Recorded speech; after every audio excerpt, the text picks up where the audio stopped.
manginao tsy alatsy ny akory satria fantatryanao fa tsy ino aintsony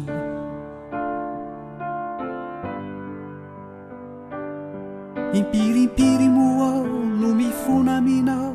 mitalao ao ny toreo nefa tsy mety fay fa mameriny indray avy eo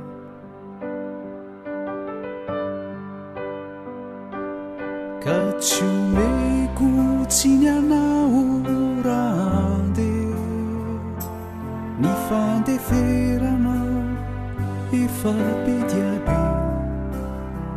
fizomadala tsy nala ny fitiavanao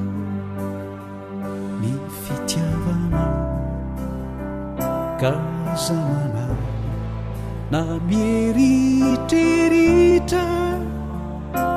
fa tsapako fa tsy omendrika tsy mendrika hoanao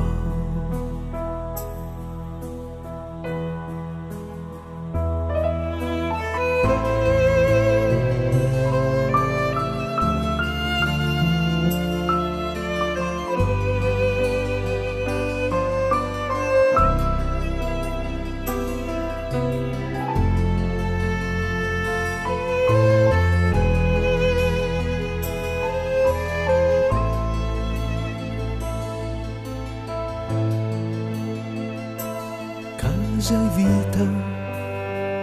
azaneninana satria nataotsika tampitiavana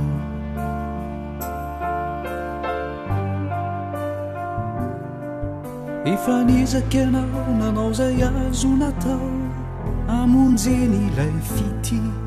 fa tsy niova mitsy ao sasika no tsy natao iarady ka tsy omeko tsy ny anao rande ny fandeferanao efa be diabe fizaono adala niny tsy nalala ny fitiavanao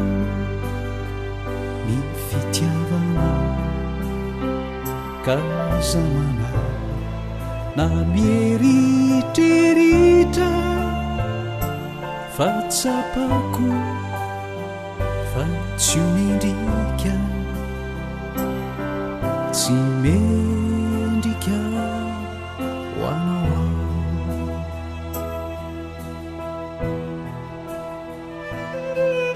faliso natoky tena loatra ka nanao zavatra tafahoatra nefa tsy ovy fatramiza